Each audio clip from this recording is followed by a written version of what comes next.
Kwa majina naitwa Vitus Cassian Kimbulambuiza, diwani wa kata ya Mbumi. Kuna picha ilikuwa inatembea katika mitandao ikitoa taarifa kwamba takataka zimetelekezwa katika kata ya Mbumi na hakuna ufumbuzi wote uliochukuliwa kuhusu namna gani tatizo hili linaenda kutatuliwa. Sasa nilikuwa natoa ufafanuzi kwa kifupi kabisa. Hizo taka si kwamba zilitelekezwa. Takataka hizo zilikusanywa na kuwekwa katika mafungu ili kurahisisha kwamba kuna gari la kampuni ya Dabi inapita kwa ajili ya kukusanya. Kampuni hii ya Dabi Company Limited ni kampuni halali ambayo ilishinda tenda huko katika halmashauri ya wilaya ya Kilosa, na si tu Mbumi, inafanya kazi katika kata nyinginezo katika wilaya hii ya Kilosa. Na takataka zile zilikusanywa na gari mnaona kama linavyofanya kazi hapo limepita kwa ajili ya kuzikusanya. Sema tu kwamba yule alizirusha hizo taka alifanya haraka sana kutoa taarifa kabla ya kuwasiliana na uongozi wa kata. Kwa hiyo napenda kutoa rai, ndugu zangu wa kata ya Mbumi, endapo kuna jambo lolote ambalo unaona labda haujalielewa au kwako wewe linaleta changamoto fulani,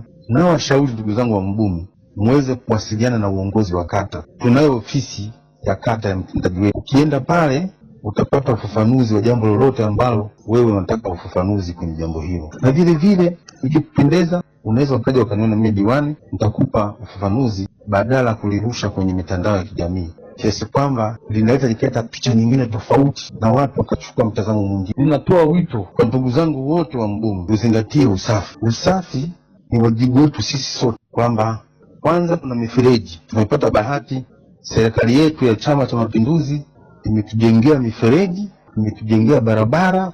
Mifereji hii imesaidia kwa kiasi kikubwa sana kuzuia mafuriko mwaka jana na hata mwaka huu. Kwa mvua chache zilizonyesha, sisi Mbumi tuko salama. Kwa hiyo ni wajibu wa kila mwananchi kuhakikisha kwamba hatutupi takataka ovyo. Wewe mwananchi, ambapo mfereji umepita mbele ya nyumba yako, hakikisha kwamba unafanya usafi, unalimia majani na unazoa takataka zilizopo katika mfereji, kwa sababu takataka hizi zikienda kuziba zinaweza zikawa ndio chanzo cha nini, cha mafuriko. Kwa hiyo nawaomba sana tushirikiane. Haya maendeleo ni maendeleo yetu sisi sote, ni maendeleo ya wanambumi. Kwa hiyo viongozi na wananchi tushirikiane katika kuijenga Mbumi yetu. Napenda kuchukua nafasi hii kuwafahamisha wanambumi wote, tarehe 15 mwezi huu wa Januari, kwa kushirikiana na mtendaji na wataalamu wengine wa kata, tutakuwa na mkutano mkubwa wa kata utakaofanyika katika soko kuu la mjini Kilosa, kata ya Mbumi.